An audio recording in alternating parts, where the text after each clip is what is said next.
हे राजनचं जामीनपत्र। राजनला कोर्टाने जामीन मंजूर केलाय।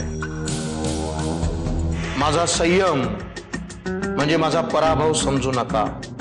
मग आधीच्या पैशाचं काय झालं? वाकणीसांना विचारा ना, त्यांनीच दिली होती ना तुम्हाला सुपारी। हे बघा, मला जर माझे पैसे मिळाले नाही तर हे सगळं प्रकरण घेऊन मी दैनिक जागरमध्ये जाईन। मुख्यमंत्र्याची खुर्ची सोडा, साधा इलेक्शनचं तिकीट देखील मिळणार नाही नरसिंहरावांना। मलाही तेच हवंय। हा,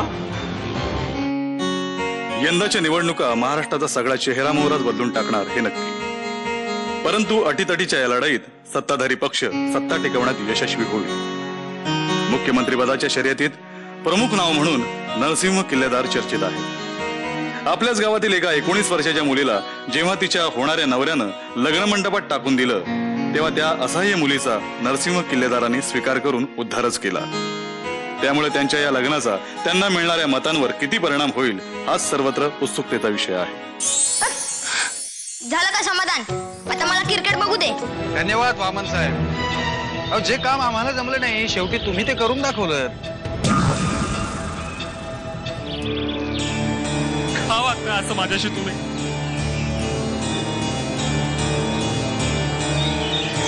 ना जीव गेले की कसा? राजन, सांगून ठेवतोय। जीव कसा घेणार तू राजन? कारण जीव घ्यायच्या सगळ्या वस्तू आमच्याकडे आहेत। हो वामनराव, असं काय? राजन, राजन, ही चूक तू करावीस म्हणून खेळ खेळताय ते लोक तुझ्याशी।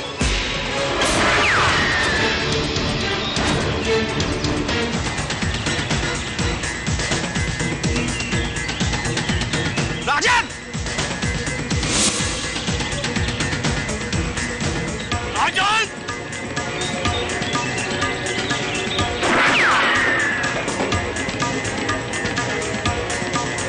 तुम्ही दोघंही या घराचं दार नीट बघून ठेवा, कारण याच दारातून एक दिवस तुमची हाकलपट्टी होणार आहे।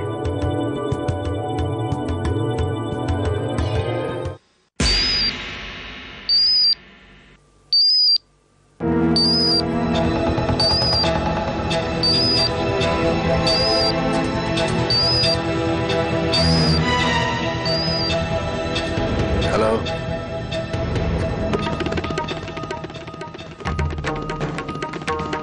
कधी आणि कोणी केलं हे जाणून घेण्यात मला इंटरेस्ट नाही आहे। तुम्ही वाकणीसांची काळजी घ्या। हो हो, मी येतो।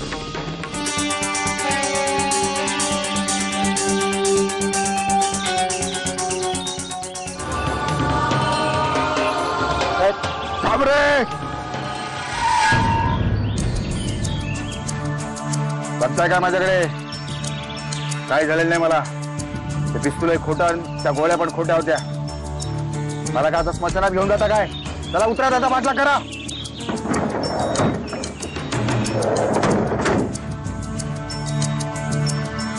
तुमच्या आई साहेब तर आता गावामध्ये ट्रॅक्टर मध्ये बसून मिरवणार होय। काय विचार करताय वहिनी? तो राघोबा सावकार सारखे बाकीचे सगळे सावकार सुभानरावांकडे बघून तोंडात बोट घालणार। मज्जा आहे की नाही? मज्जा। आता आम्ही तुमच्या वडिलांसाठी एवढं केलं, तुम्ही आमच्यासाठी काय करणार वहिनी? म्हणजे असं काय करताय वहिनी? पुढं मागं ट्रॅक्टरचा व्यवहार करताना तुमच्या नाजूक हातांची सही लागेल। 10वी पास आहेत तुम्ही, सही पाहिजे हो, करणार की नाही? करीन की, पण खरंच ट्रॅक्टर येणार? आता खोटा ट्रॅक्टर कसा येतो आम्हाला तर ठाव नाही।